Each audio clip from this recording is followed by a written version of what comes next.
Good morning to all of you. This is Mohammad Mohsin from bachelor of technology. आज का जो हमारा फिज़िक्स का लेक्चर नंबर 18 है, टॉपिक का नाम है इलेक्ट्रिसिटी। आज हम इलेक्ट्रिसिटी स्टार्ट कर रहे हैं। तो आज का जो कंटेंट है, कंटेंट पे नज़र डालते हैं। आज का हमारा कंटेंट रहेगा electric charge, electron, proton, neutron and challenge. ये सारे कंटेंट जो है टॉपिक्स हम आज कवर करने वाले हैं। और चैलेंज में क्वेश्चंस रखे जाते हैं जो आपके कंपटीशन लेवल और स्कूल और कॉलेजेस में जो एग्ज़ाम्स होते हैं उनके हिसाब से बहुत ही ज़्यादा इम्पोर्टेंट क्वेश्चंस होते हैं ये, इसलिए ये क्वेश्चन आपको यहाँ पर रखे जाते हैं इम्पोर्टेंट क्वेश्चन की वजह से। आप इसको तैयार कीजिए। अगर आपको आंसर मालूम है और आप जानते हैं तो आप कमेंट बॉक्स में ज़रूर बताएं। अगर आप कमेंट बॉक्स में आंसर्स बताते हैं तो आपके कलीग्स को, आपके फ्रेंड्स को और जो ये लेक्चर्स देखते हैं अगर उनको मालूम नहीं है तो आपकी वजह से उनको भी मालूम हो जाएगा। बात करेंगे इलेक्ट्रिक चार्ज की। इलेक्ट्रिक चार्ज क्या होता है? What is electric charge? तो electric charges are of two general types. Electric charges के दो तरीके होते हैं, दो टाइप्स होते हैं, पॉजिटिव एंड नेगेटिव। एक पॉजिटिव चार्ज होता है और एक नेगेटिव चार्ज होता है। Two objects that have an excess of one type of charge exert a force of repulsion on each other when relatively close together. जब सेम चार्जेस के दो ऑब्जेक्ट एक दूसरे के करीब आते हैं तो वो अपने आप एक दूसरे को रिपल करते हैं, मतलब एक दूसरे से दूर होते हैं, दूर हो जाते हैं।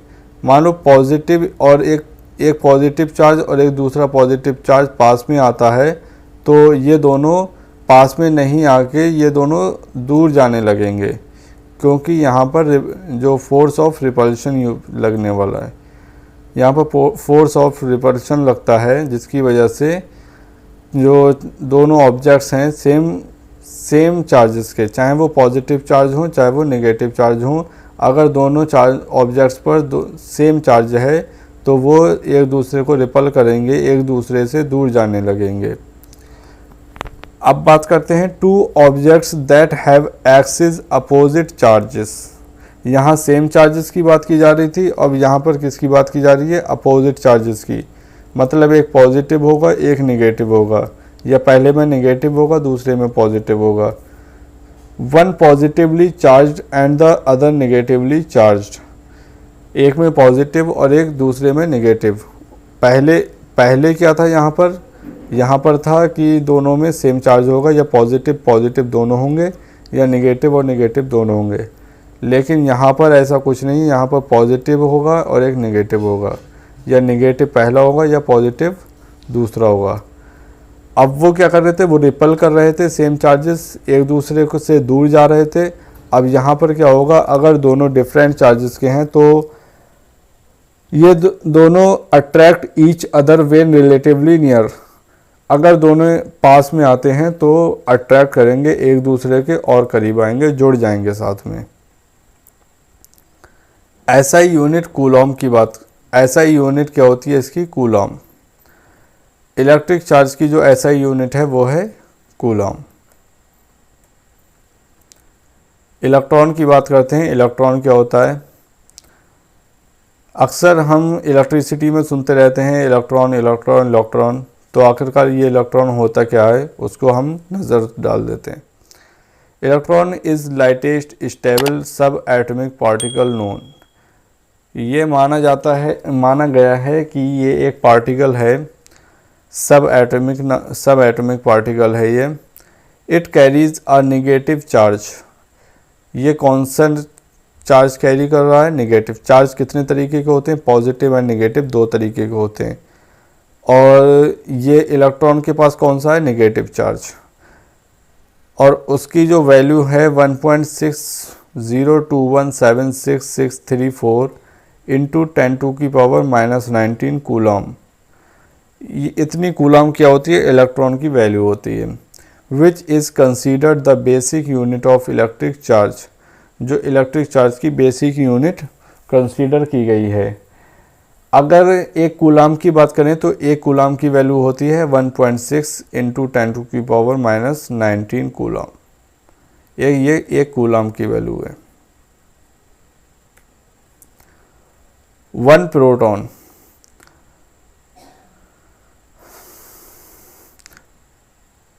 अब यहाँ पर बात हम प्रोटॉन की करेंगे। तो प्रोटॉन क्या होता है? प्रोटॉन स्टेबल सब एटॉमिक पार्टिकल, ये भी एक पार्टिकल है, सब एटॉमिक पार्टिकल इलेक्ट्रॉन की तरह, that has a positive charge. Electron के पास नेगेटिव चार्ज था और प्रोटॉन के पास पॉजिटिव चार्ज है।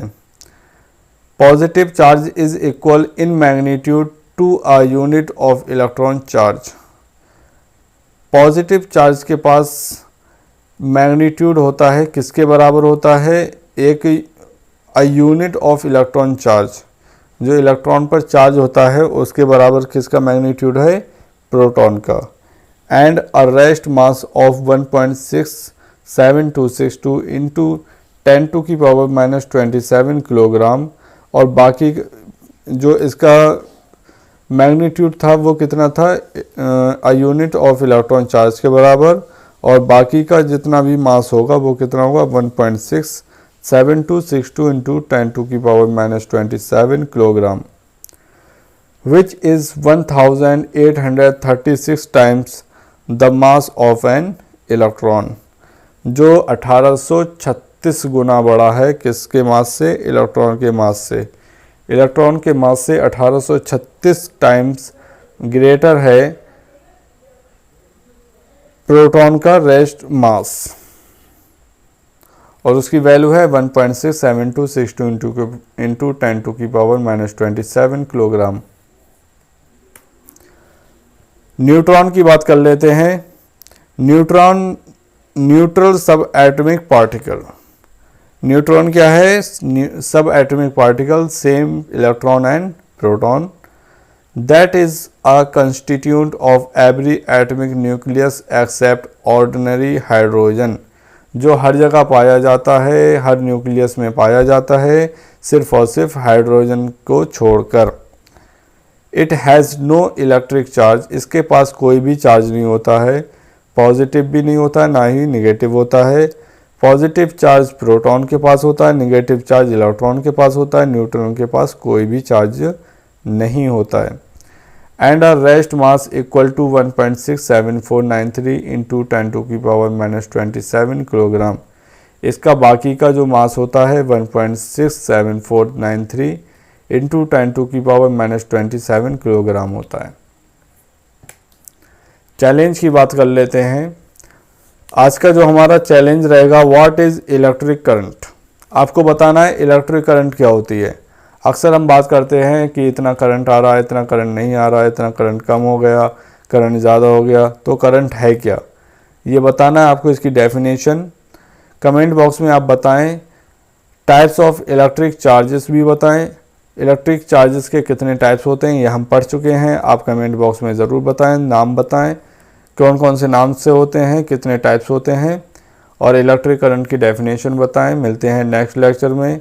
उम्मीद करता हूँ ये लेक्चर आपको पसंद आया होगा, समझ में आया होगा अच्छे से।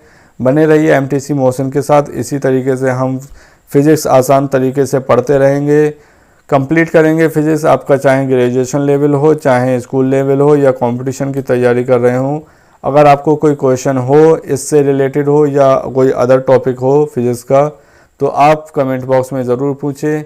पूरी कोशिश की जाएगी आपको आप तक उसका आंसर पहुंचाया जाए, और अगर डायरेक्ट नहीं पहुंचा पाते हैं तो किसी नेक्स्ट लेक्चर के थ्रू आप तक उसका आंसर ज़रूर पहुंचाया जाएगा। Thank you so much. मिलते हैं नेक्स्ट लेक्चर में। Good bye, have a nice day.